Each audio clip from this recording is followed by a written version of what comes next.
Hello and welcome to McClendon Studios, Random Thoughts and Observations. I'm your host, David E. McClendon Sr., and today we're going to talk about the assistant manager at Snuffy's. Well, back in 1987, when our Western Auto store closed in Ivy, South Carolina, after my father's death, my mother sold the accounts that the store still had to a local finance company.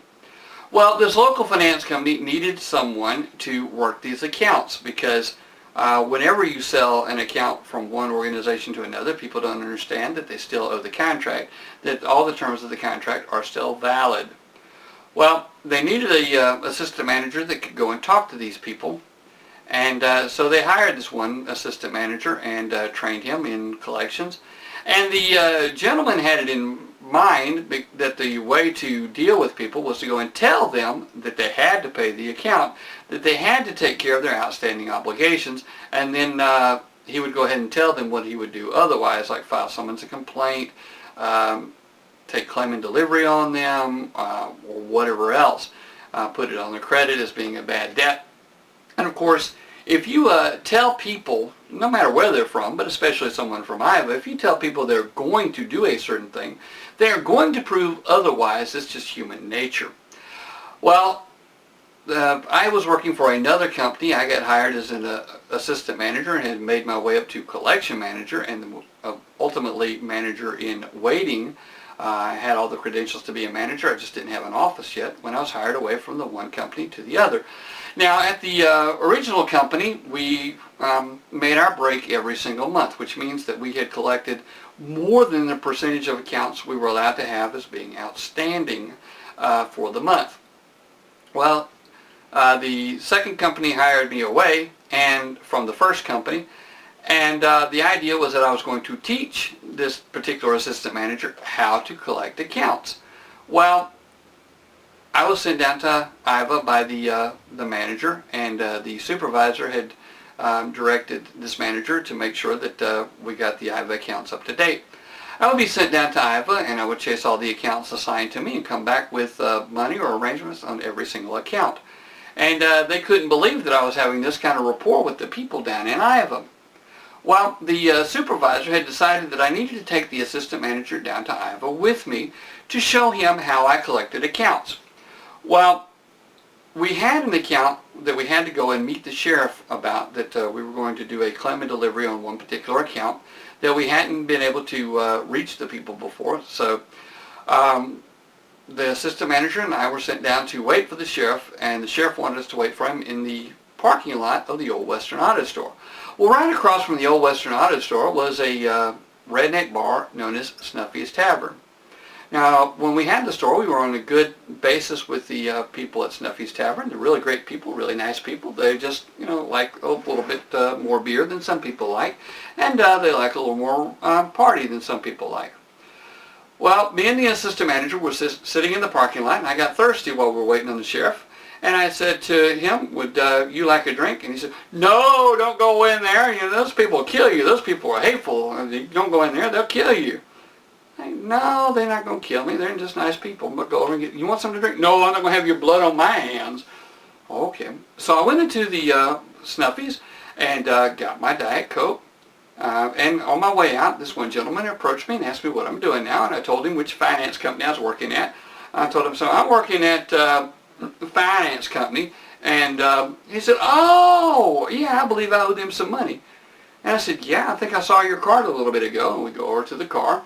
And I asked the assistant manager to hand me the guy's card, and the assistant manager held it up shaking like this right here, and sticks it out the window, and he's still shaking. And the guy said, yeah, I would have paid this a long time ago, but this little turkey came down to try to collect from me, and he told me what I was going to do.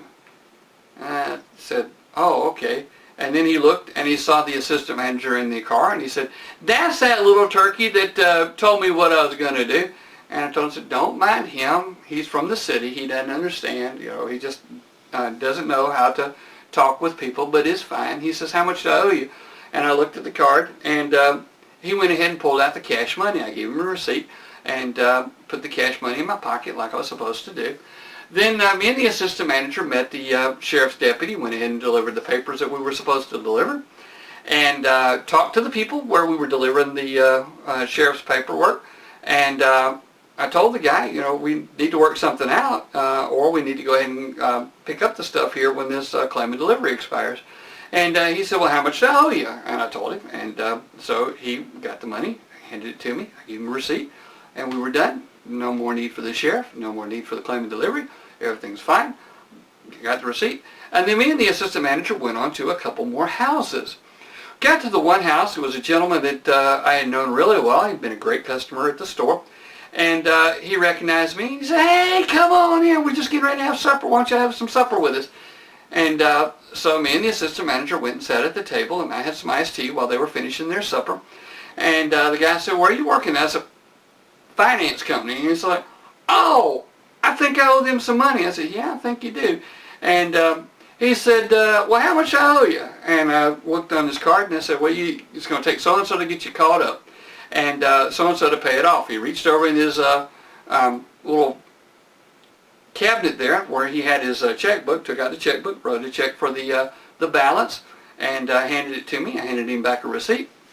And he said, yeah, I would have paid that a long time ago, but this little turkey from up there at your company came down and told me what I was going to do, and I knew I wasn't going to do it then. And he looked across the table, he saw the assistant manager, and said, that's that little, and I said, no, that's okay, he's just learning. He's from the big city, he don't know nothing, he don't know how to talk to people. Oh, well, you need to listen to, he told the guy, you need to listen to this guy about what to do and how to do this stuff. And then we went on to another house, and the same basic thing happened. Went in, and the guy said, where are you working now? And I told him, finance. He said, oh, yeah, I owe them some money. How much I owe y'all? And I looked at his card and told him how much. He took the cash money out, handed it to me. I wrote him a receipt, and we went on up the road.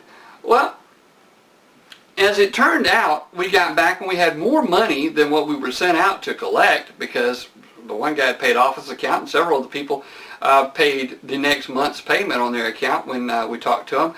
And the assistant manager couldn't understand this, and he told the people in the office, I don't understand it. He never once mentioned that they owed us money. They volunteered to pay him. I don't understand what happened. And I explained, you know, people are people. No matter what, you've got to deal with people like they're people. Now, these people aren't debtors, they aren't past due people. Whatever kind of term you want to have, they're people. It's the same as you and me. They owe money, but they want to pay. You know, most people want to pay if they can. If it's a legitimate bill, they want to pay it. If it's something that they're being charged for that they don't owe, they don't want to pay it. And they darn sure don't want you to tell them what to do.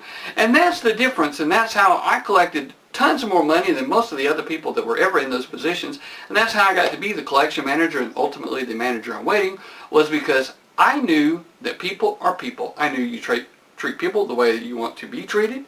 You give people the opportunity to keep their dignity if at all possible. And you don't tell them what they want to do, what you want them to do. You tell them, we need to help you. How can we get this account up to date? What can we do to help you get this account up to date? And most of the time, people will work with you if they know you're willing to work with them. And that's the story of the assistant manager and Snuffy's. We thank you. If you like what you've heard, please drop us an email at gindysvideos at gindysvideos@gmail.com, or drop us a comment in the box down below.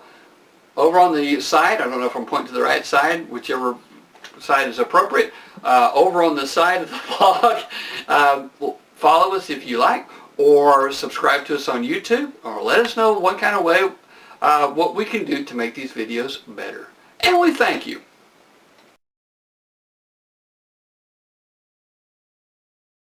This is a Federal Trade Commission required notice. When you click on an advertisement that is displayed with this video, or just before it, we receive a small commission.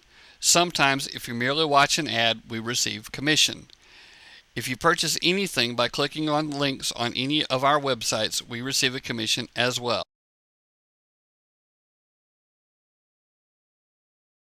McClendon Studios is a participant in the Amazon Services LLC Associates Program, an affiliate advertising program designed to provide a means for sites to earn advertising fees by advertising and linking to Amazon.